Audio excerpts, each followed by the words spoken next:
실제로 거기에서 나오는 독성 물질 100%다 똑같은 건 아니지만 70여 종의 발암물질이 다 들어있는 건 아니지만 어떤 특수 물질들이 담배보다 훨씬 더 많다는 거. 그러니까 아이들이 담배 안 펴도 암에 걸릴 수 있는 이유가 돼요, 안 돼요?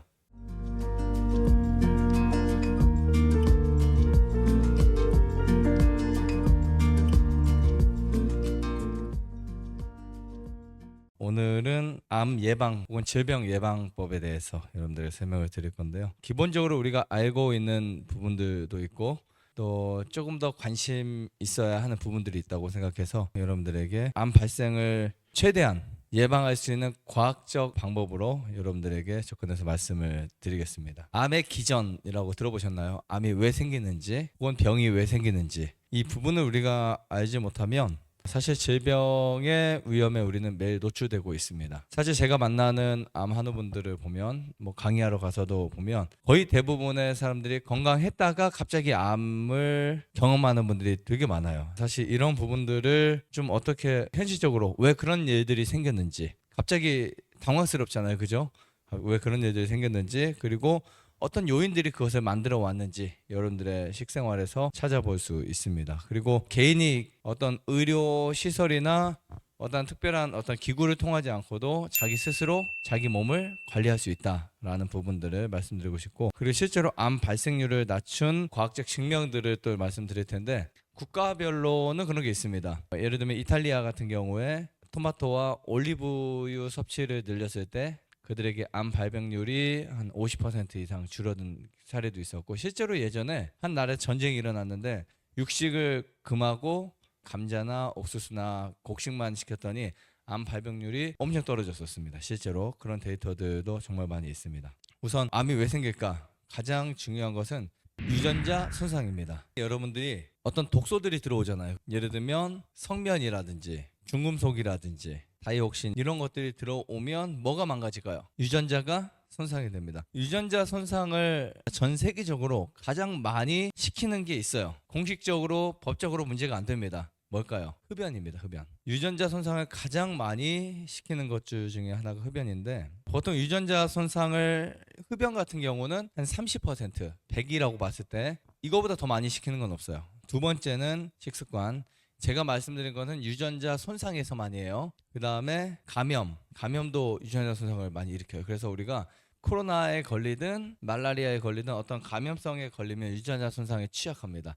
그런 분들이 암에 걸리기 훨씬 쉬워요. 그 다음에 음주, 환경, 직업, 혹은 나이도 약간 있지만 이런 부분들이 있어요. 우리가 완벽하게 암을 예방할 수 있는 방법 중에 가장 강력한 예방법 중에 하나가 간접 혹은 또 직접 흡연을 하지 않는다. 이거 되게 중요합니다. 그러니까 여러분들이 간접 흡연도 되게 중요해요. 담배 연기에는 몇 종의 발암물질이 있을까요? 대략 한 70종. 그러니까 우리가 담배 연기를 직접 마시는 것은 내가 암 환자가 되겠다 이런 뜻입니다. 사실은요. 그리고 내가 간접적으로 마시는 것도 극히 해롭기 때문에 여러분들이 담배 연기가 있는 곳을 피하시는 게 좋아요. 가령 담배를 자주 피는 분들, 예를 들면 한 분이 담배를 차 안에서 핀다. 그런 차는 안 타야 되겠죠. 아니면 숙소에서 핀다. 그런 곳은 피하셔야 되겠죠. 그리고 담배를 피는 연기 방향 이런 걸 피하셔야 되지만 우선은 최대한 그런 부분들을 피하시는 게 좋습니다. 돌연변이성으로 바뀝니다. 세포가. 세포 돌연변이 현상이 일어나고요. 특히 담배만 안 펴도 폐암은 90%까지도 줄일 수 있어요. 물론 담배 안 피는 분들도 많이 걸리지만 담배 피는 경우에 고위험군이라고 보시면 됩니다. 이게 폐암뿐만이 아니라 구강암, 또 식도암, 방광암까지 이렇게 확대될 수 있고요. 그 다음에 두 번째는 금주입니다. 음주 같은 경우는 알코올이 아세트알데히드라는 발암물질이 있어요. 그래서 술을 계속 마시다 보면 뇌가 망가질 뿐만 아니라 우리 몸속에 알코올이 들어와서 발암물질로 전환이 됩니다. 그래서 DNA 손상을 시키고 계속 회복이 돼야 되는데 이것을 억제해버려요. 그래서 회복 손상을 시킵니다. 실제로 음주를 지속적으로 할 경우에 간암, 식도암, 유방암, 대장암. 근데 음주만큼 해로운 것이 또 하나 있어요. 과식입니다. 과식. 사실은 과식도 우리 몸속에 음식이 썩게 되고 술이 될 수도 있어요. 과식하는 것도 술을 많이 마시는 것만큼 해로울 수도 있기 때문에 주의하시는 게 좋습니다. 자, 세 번째는 체중 관리예요. 근데 체중 관리에 저는 좀 추가를 시켜봤어요. 인슐린 관리. 비만이 왜 암을 가져올까를 좀 살펴봤어요. 비만이 왜 암을 가져오는지. 우리 몸속에 비만 형태는 정상 체중보다 더 많은 경우에요. 비만 형태는 염증이 늘어날 수밖에 없어요. 예를 들면 여러분들이 살 1kg, 2kg, 10kg 이렇게 찌다 보면 몸속에 염증이 늘어나요. 그래서 차라리 몸이 좀 마른 게 찐 거보단 낫습니다. 근데 마른다고 해서 다 무조건 암이 안 걸리냐, 그것도 아니에요. 우리 몸은 우리가 보이지 않는 곳곳에 내장 지방이 형성될 수 있고, 그다음에 복부 지방들이 형성될 수 있으니까 배가 안 나와도 안에 지방이 꽉 차 있을 수 있어요. 그런 부분도 주의하셔야 됩니다. 그다음에 인슐린이 증가하잖아요. 내 몸에서 나오는 인슐린이 적정선을 유지해야 되는데 증가하잖아요. 그러면 때로는 살은 안 찌고 암만 커질 수도 있어요. 염증만 많아질 수도 있어요. 암세포의 성장이 촉진됩니다. 그러니까 여러분들이 몸에서 인슐린이 많이 나오는 게 좋다 안 좋다? 안 좋아요. 아시겠죠? 인슐린이 최대한 많이 안 나오게 하셔야 돼요. 고기 같은 경우는 인슐린이 나와서 세포에 반응하는 속도를, 민감성을 떨어뜨리니까 인슐린이 많이 나오게 한다고요. 예를 들면 우리가 노크를 하면 귀가 잘 들리면 잘 듣잖아요. 근데 귀가 안 들리면 노크를 해도 안 들리죠. 그런 현상이에요. 노크라는 소리 자체는 인슐린이라고 보시면 되고, 그 소리를 듣고 판단해서 문을 열어줘야 되는데 문을 못 열어주는 거예요. 우리가 고기를 많이 먹다 보면 세포 자체가 둔감해집니다. 그래서 그 소리를 명확하게 파악하지 못해요. 그래서 여러분들이 육식을 하지 않는 것도 중요하고요. 그 다음에 천연 인슐린을 먹는 거예요. 식이섬유입니다. 식이섬유. 천연 인슐린의 정답은 식이섬유. 그러니까 여러분들이 충분한 식이섬유가 들어와야 인슐린이 많이 증가하지 않습니다. 그리고 단 거 많이 먹지 않는다. 네, 이건 기본이에요. 단 거 많이 먹지 않는다. 그중에 가장 심각한 것 중에 하나가 음료수 혹은 또 단 과자들, 사탕 이런 것들이 있을 거 있고, 빵 같은 거, 그다음에 또 나가서 흰쌀, 백미 같은 거, 이런 것들이 있어요. 보통 비만 현상이 일어나는 사람들의 특징이 하나 있는데요. 인슐린이 증가한다는 거예요. 무슨 말인지 아시겠죠? 그래서 옛날에는 무조건 칼로리 제한해서 살 빼야 돼 이렇게 했지만 요즘은 좀 바뀌었어요. 칼로리 제한 살이 아니라 세포를 건강하게 해야 된다. 인슐린을 최대한 좀 낮춰본다. 이런 쪽으로 바뀌고 있습니다. 특히 비만 형태나 인슐린 증가는 여성분들에게도 에스트로겐 수치가 증가할 수 있게 돼요. 수치가 어느 정도까지 괜찮은데 그것이 과하게 증가되잖아요. 그러면 여성 암들에 취약하게 됩니다. 우리가 보통 인슐린이 많이 나오거나 지방이 늘어나거나 살이 많이 쪘을 때 걸리는 암들을 보면 대부분 대장암, 여성분들은 폐경 기호에 유방암이 정말 많이 걸려요. 유방암, 췌장암, 신장암 이런 부분들이 있고요. 자, 그 다음에 식습관, 무엇을 먹느냐도 중요하고 어떻게 먹느냐도 중요합니다. 그런데 보통 우리가 실제로 발암물질이라고 하는 식품들이 있어요. 우리가 먹고 있지만 그 중에 하나가 붉은 고기입니다. 붉은 고기. 붉은 고기는 발암물질 2급. 많이 먹으면 암에 걸릴 수 있다는 것이 객관화된 어떤 증명된 자료들, 그리고 과학적으로, 영양학적으로 실제로 수많은 학자들이 인정된 부분이고, 이것이 규정화된 사실입니다. 그리고 실제로 붉은 고기를 계속 먹잖아요. 암이 생길 수도 있다는 게 아니고 생긴다라는 것이 밝혀진 사례고요. 그 다음에 1급이 있어요. 1급. 2급은 붉은 고기지만 1급이 뭘까요? 햄, 소세지, 베이컨, 가공육들. 여러분, 가공육은 먹을 때 발암물질 1급이에요. 2급보다는 훨씬 위험한 거예요. 발암물질 1급인 이런 음식들을 주의해야 됩니다. 특히 조리할 때도 문제가 생겨요. 헤테로사이클릭 아민이라는 성분이 생성됩니다. 제가 육식 발암물질 이런 거 많이 말씀드렸죠. 근데 그 중에 다환 방향족 탄화수소라고 하는 우리 PAH라고 하는 이 물질이 또 생성이 돼요. 그러니까 고기를 특히 삼겹살 같은 거나 갈비 같은 거 불에 구워 먹잖아요. 그게 타고 열에 의해서 이제 익혀질 때 다량의 발암물질이 많이 나오게 됩니다. 그 다음에 캔에 들어있는 가공육들은 여러분들 무조건 피하셔야 될 고기고요. 이게 이제 이런 형태로 장으로 내려가잖아요. 장으로 내려가면 니트로소 화학물이 형성이 됩니다. 그때 DNA 손상이 어마어마해져요. 실제로요, 장내에서. 근데 채식을 하게 되면 이런 걱정을 할 필요가 없어요, 사실은요. 고기 자체의 문제, 조리할 때 문제, 열의 문제, 아니면 탔을 때 문제. 특히 숯불갈비 같은 경우는 여러분들이 담배를 피신다고 가정했을 때 숯불갈비 한 200g에서 300g, 400g을 드실 때 담배는 200가치에서 400가치 태우신 것과 똑같습니다. 이것이 과학 사이언스에서 증명을 했어요. 실제로 거기에서 나오는 독성 물질 100% 다 똑같은 건 아니지만 70여 종의 발암물질이 다 들어있는 건 아니지만 어떤 특수 물질들이 담배보다 훨씬 더 많다는 거. 그러니까 아이들이 담배 안 펴도 암에 걸릴 수 있는 이유가 돼요, 안 돼요? 충분히 되죠. 그만큼 숯불고기나 탄 고기들은 엄청 안 좋아요. 그래서 한동안 탄 음식 안 좋다고 해가지고 옥수수 타면 이거 큰일 나지 않냐고. 옥수수는 괜찮아요. 누룽지 괜찮아요. 누룽지 태워서 먹어도 암 절대 안 걸립니다. 우리 숯도 먹잖아요. 숯이 탄 거잖아요. 숯은 안 걸리는데 고기는 암에 걸린다고요. 이런 부분들 기억하시면 좋고요. 반대로 항산화 물질이 DNA 손상을 막습니다. 이게 우리 몸의 구조적으로 항산화, 산화 자체를 억제하는 물질들이 있어요. 채소, 과일에는 항산화 물질이 정말 많이 들어있습니다. 어떤 형태로 들어있는지 한번 볼까요? 첫 번째는 비타민 C 형태, 비타민 E 형태로 들어있습니다. 그리고 폴리페놀 많이 들어보셨죠? 폴리페놀, 프로폴리스, 플라보노이드, 그리고 카로티노이드 이런 물질들 뿐만 아니라 되게 많습니다. 종류들이 되게 많아요. 베타카로틴도 있고 그 다음에 라이코펜도 있고 뭐 이런 수많은 항산화 물질들이 있어요. 이런 것이 어떻게 작동하냐면 보통 암이 시작될 때 보면 활성산소라는 게 있어요. 활성산소는 몸의 균형을 위축시킬 뿐만 아니라 유리기 현상을 만들어요. 이 유리기가 뭐냐면 보통 짝이 있잖아요. 지구상에는 모든 존재하는 생물체나 모든 게 짝이 있어요. 짝이 없는 게 없습니다. 이 짝이 있는데 그 짝에 어떤 손상을 일으켜요. 예를 들면 부부의 짝이 있다든지 아니면은 눈의 짝이 있다든지 그런 짝들의 하나를 없애버리면 균형이 잃죠. 만약에 부부에서 남자가 없거나 여자가 없으면 아이를 못 낳는 것처럼 그런 현상들을 만들어요. 근데 그 유리기의 현상이 예를 들면 우리 에너지 법칙에 의해서 전자나 원자의 어떠한 그 균형을 깨뜨립니다. 그러면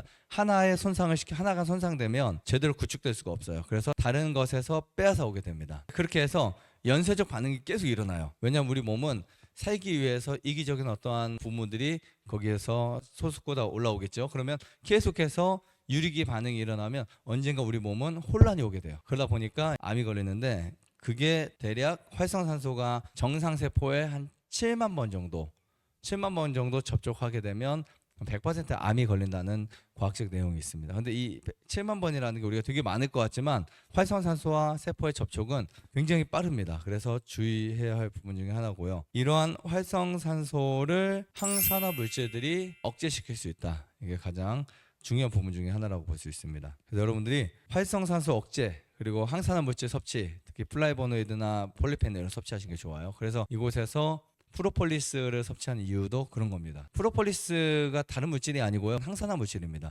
내가 만약에 먹는 음식에 야채, 과일 혹은 또 이런 물질이 부족하다.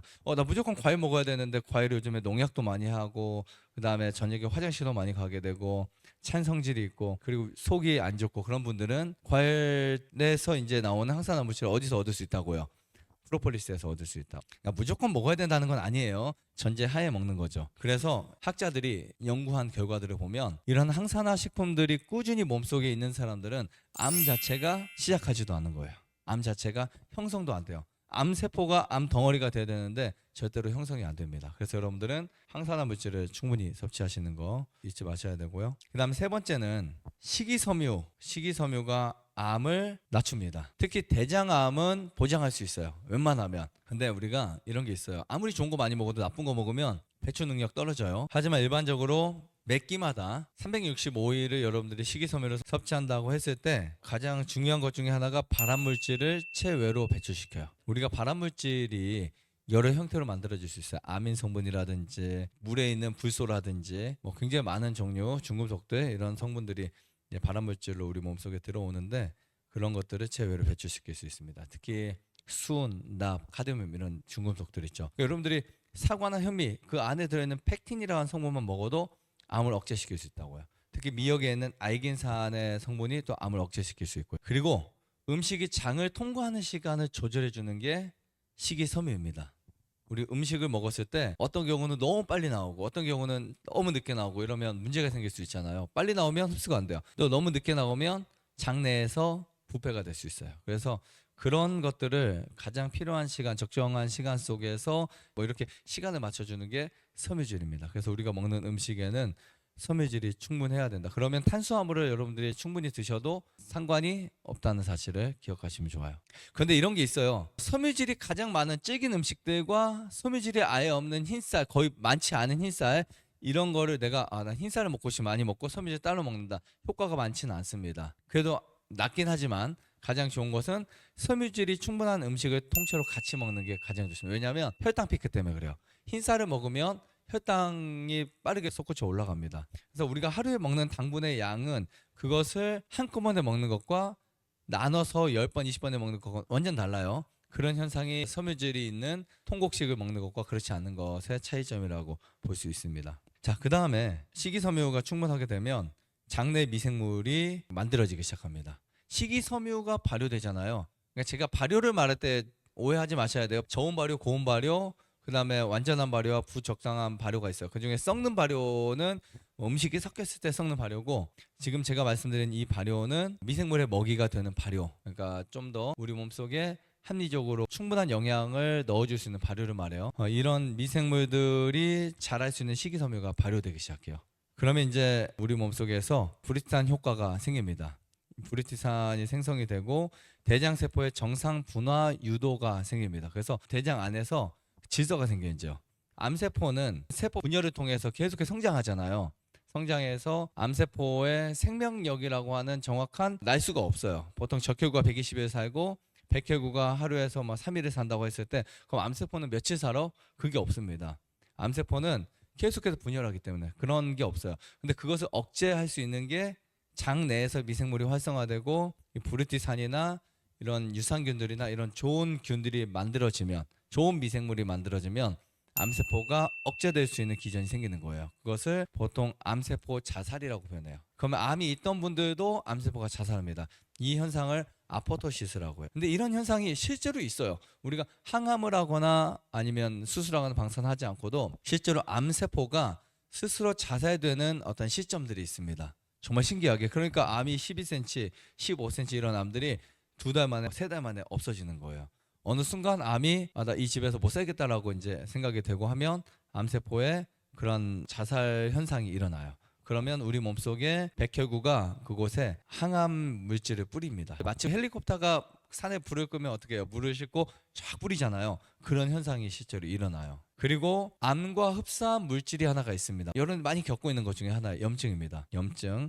식이섬유는 염증을 억제할 수 있다라고 볼 수 있는데, 우리가 식사를 바꾸게 되면, 고기를 안 먹고 채식하게 되면 만성 염증이 억제되기 시작해요. 내가 오늘 만약에 고기를 안 먹고 채식만 해도 염증 수치가 정말 많이 줄어듭니다.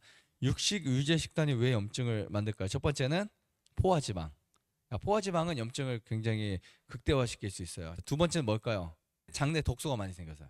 장내 독소가 많이 생기잖아요. 그러면 그것이 어디로 가냐면 간으로 갑니다.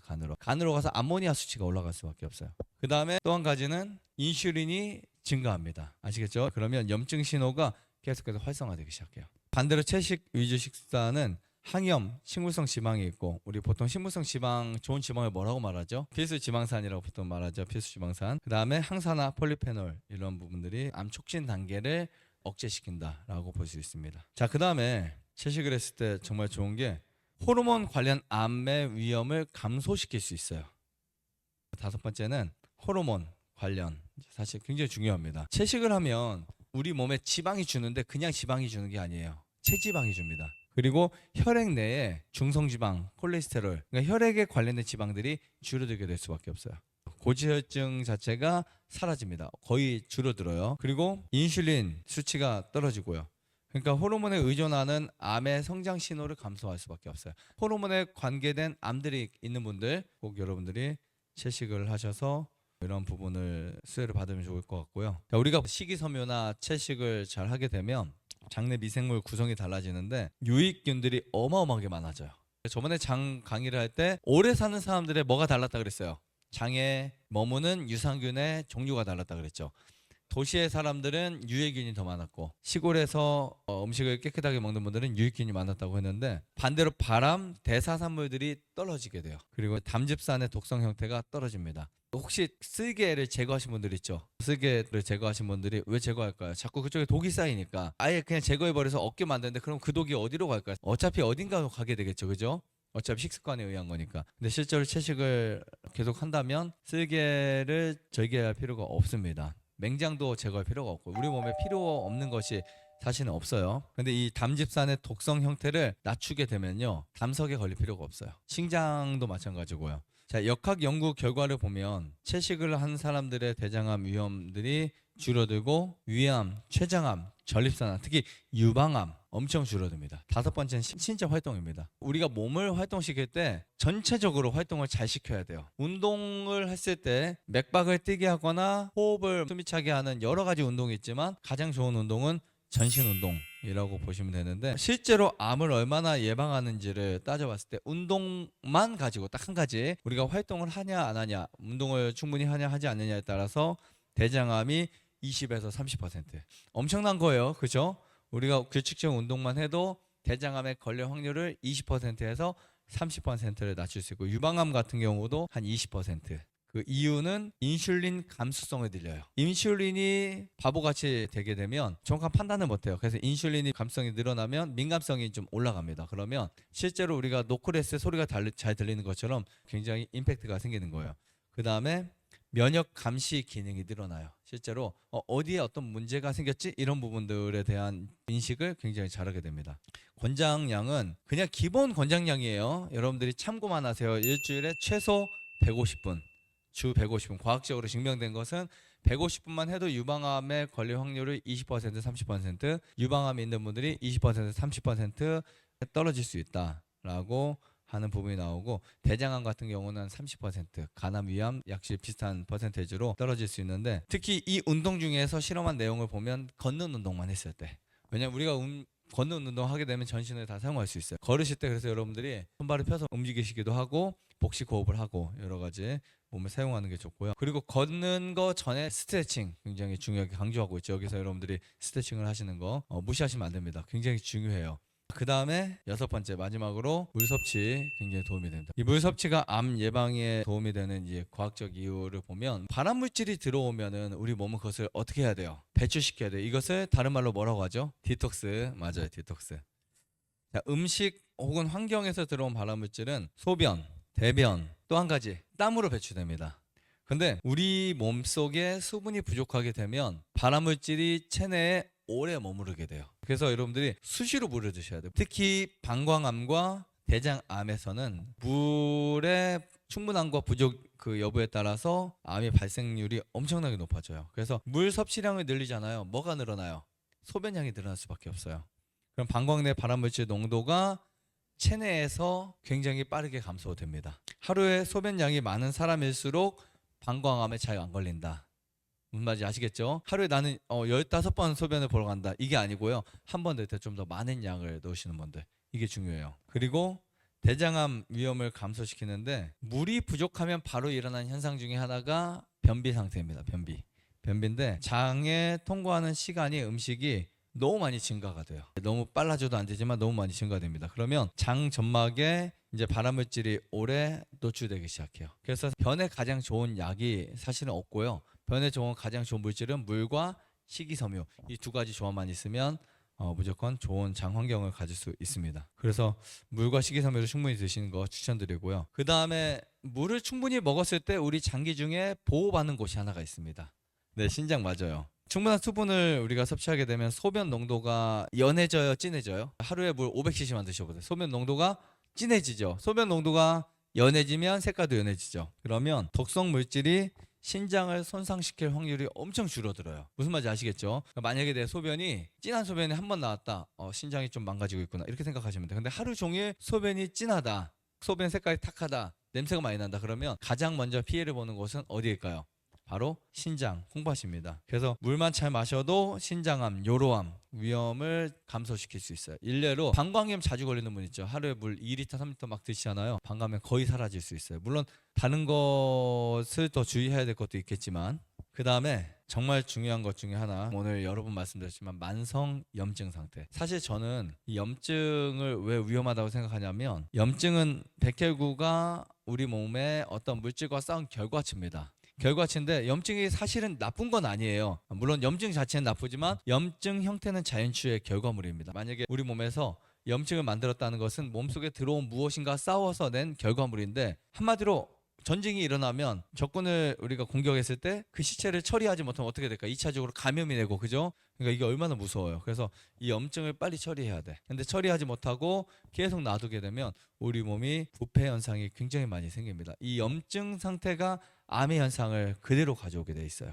그래서 이 염증을 억제하기 위해서 가장 중요한 게 탈수 현상을 없앤다는 겁니다. 그러니까 탈수 현상을 없애기 위해서는 여러분들이 무엇을 먹어야 될까요? 두 가지. 물, 소금. 맞아요. 물, 소금, 탈수 현상을 억제하기 위해서는 물과 소금을 먹는다. 근데 이때 탈수 현상이 생기잖아요. 가장 몸에 큰 변화를 느껴보셨나요? 어떤 게 생길까요? 스트레스 지수가 올라가요. 정말 신기하게 몸에 물이 부족할수록 사람은 민감해지고 예민해지고 스트레스가 정말 많아지게 돼요. 그래서 특히 사무실에서 일하는 분들, 물을 충분히 마시는 사람과 그렇지 않은 사람 비교해 본 결과 충분히 마신 사람들이 스트레스 지수가 훨씬 떨어져 있어요. 무슨 말인지 아시겠죠? 아, 나는 스트레스 너무 많이 받아요. 그런 분들 물만 많이 마셨어도 스트레스 지수를 엄청 낮출 수 있었어요. 그래서 만약에 여러분들이 뭔가 스트레스 받은 일이 생긴다 그러면 물을 충분히 자주 마셔주면 좋아요. 왜냐하면 물 속엔 용존산소가 들어있어서 스트레스 지수를 떨어뜨릴 수 있고, 물이 우리 몸속에 들어와서 여러 가지 일을 하고 염증을 억제시키니까 스트레스를 떨어뜨릴 수 있습니다. 그리고 스트레스에는 스트레스 호르몬이 있어요. 스트레스 호르몬에 의해서 유방암이 걸릴 수 있고, 또 산화 스트레스가 생기면 우리 몸속에 체질이 바뀔 수 있죠. 예를 들면 염증성 상태, 혹은 또 면역력이 약해지는 상태라든지, 모기가 물렸으면 가려가지고 엄청 오래 가는 분들 있죠. 그런 분들, 혈액 자체 pH가 떨어지는 산성이 되는 분들, 이런 분들이 있습니다. 그래서 여러분들이 물을 충분히 드셔서 염증의 환경을 완화시킬 수 있는 그런 부분들이 되셨으면 좋겠습니다. 좋아요, 구독, 안에다가 눌러주세요. 눌러주세요. 눌러주세요.